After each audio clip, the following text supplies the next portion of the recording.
Hello, people. Well, it's been a while since I put a video out. We'll get into that in a little bit, but first, I just wanted to do something here with this that a couple of people had asked quite a while back of doing a video. They wanted a little more information on the car as far as engine and stuff like that. So, and I did try and do one quite a while back a couple times, and it never. Well, anyway, didn't work. So I'm just gonna do this real quick. And I think the best way to do this is I've got everything wrote down here that's done to the engine. If you want, if you want to pause that or whatever and look it over, you can. Um, but that's all. That's the engine there, and the transmission is it's had some stuff done to it. Cope racing reverse manual valve body, bolt-in sprag, blah blah. Um, not super amounts of high dollar stuff or anything. Pretty basic, just kind of a little heavier duty stuff in spots. Uh, 6-cylinder torsion bars into the front, big block rear leaf springs, and drag shocks. Um, but there was a couple people who had asked about this, and I'm sure there's a few people that didn't watch Mopar Joe's video on the car and there was not everything in there anyway, not like this, as detailed as this. So, but this would be it. And if as far as how quick the car has run, uh, let's see. Okay, the best times this year, we'll go up here first. At 3,600 pound trim with me in it, 704.19 at 96.71, 151.60 foot. Now, that last race, couple races of the year, since this car was so close to sixes, I just put 3,500. It's about 3,504. I took about 90 pounds off the car, and I ran electric water pump drive just to get it. I wanted to have a 6-second time slip for this car. I just thought it'd be pretty cool for this. And it ran 694 at 98 mile or 694. I think the mile an hour was I'd have to look here. Let's see. I think it was 97, 93 or something like that. Let's see. Yeah, 97, 93. So, but the fastest mile an hour then was this next week, the second run. It ran 98 mile an hour. But anyway, so this is the quickest times. I mean, I have all the time slips in here, but I just write it after each race. I write everything down in this book, my notebook here.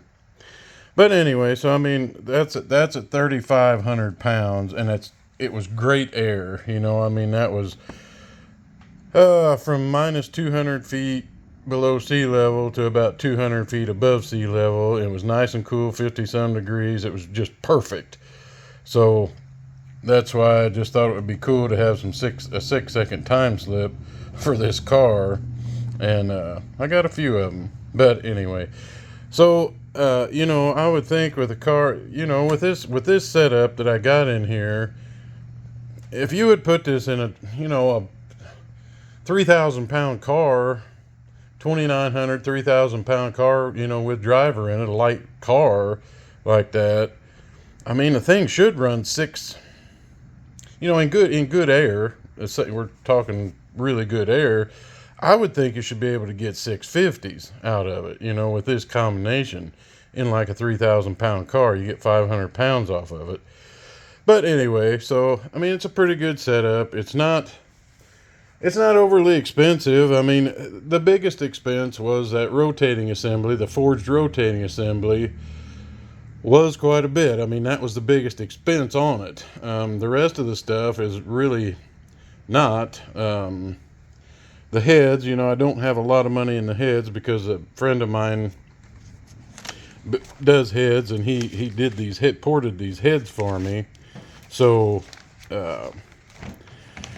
it actually didn't turn out too bad as far as money wise on that. So I mean, you could go with a, truthfully, I probably could have went with cast, you know, rotating assembly, but and saved, you know, probably $700-800, maybe a little more. I don't remember. I'd have to look at the prices again. But anyway, so that's the info on the car is there. I'm trying to think anything's. The other thing I was gonna. There's some people who, I mean, may not know about this. I don't know, because see, I've got the factory slapstick shifter in here with a reverse manual valve body.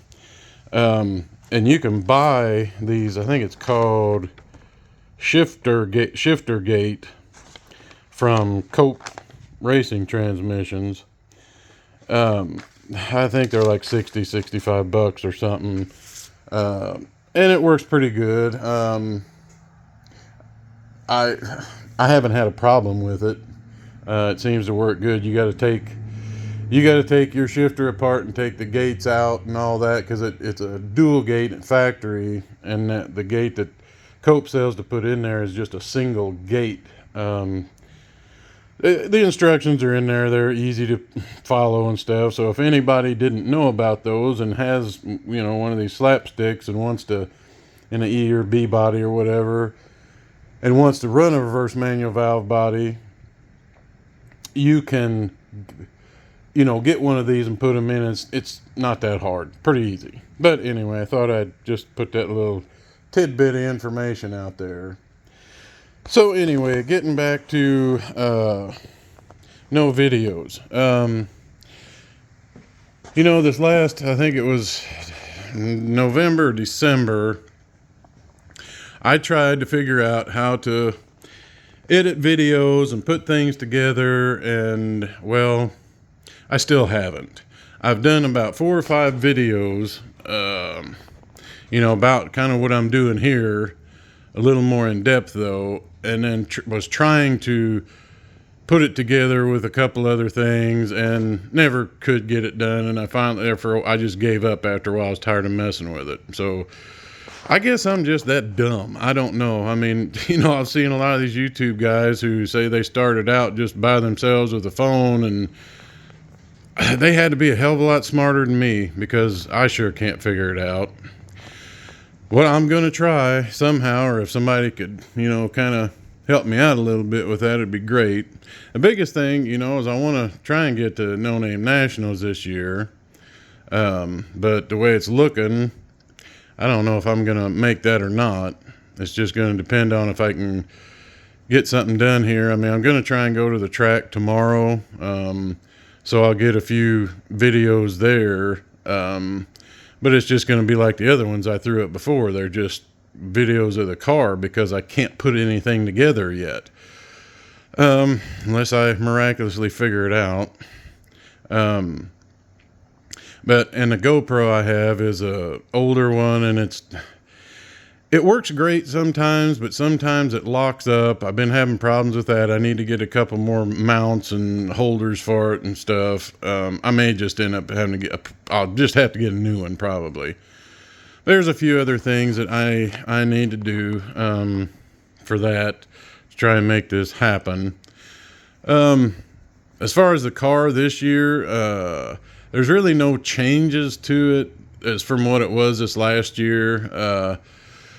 You know, the end of last year, other than like those 2 last, you know, like I said, them last 2 weekends I went, I had the passenger seat out and I had the exhaust off of it. I had about 90 pounds off of it to try and run 6s with it, but that's back on now. So, you know, it should be running in the low 7s. You know, in the summertime when it gets hot, it's going to be up closer to 17s and even 720s when it gets up there in the heat and the air's terrible.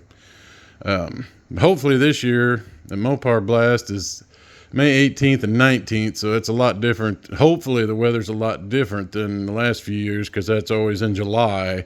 Normally has been. And the air's always been so terrible, hot and just terrible air. So I'd like to get a good clean quarter-mile run with this car in good air, decent air, you know, to see what it'll really run in the quarter. So I just wanted to put this video out, and because it's been so long since I've threw one up. I mean, I have a bunch of just little short videos of the car going down the track, you know, shit for the last few years. But, you know, I didn't know if I ought to throw those up, or, you know, like I said, I've been trying to do something with the videos and then putting things together, but I can't seem to get it figured out. So hopefully I can here very soon. But if there's anything else, you know, anybody has any questions or something on the car, there's really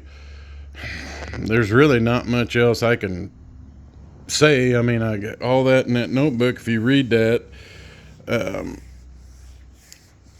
that's pretty much it. It's just a 79 360 of a van. Had about 250,000 miles on it.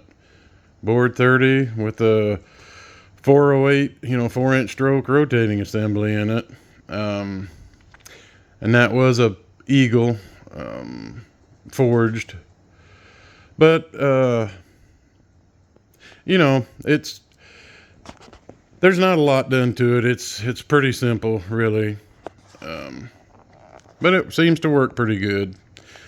But like the other difference is I have 410 gears in here now, because last year, I think it was the third to last run of the year, third or fourth to the last, I broke some teeth off the ring gear. So, and I couldn't get a 391 or that would for sure would be in by the next weekend. So, but they had a 410 that would ship the next day. So so it's got 410s in it now.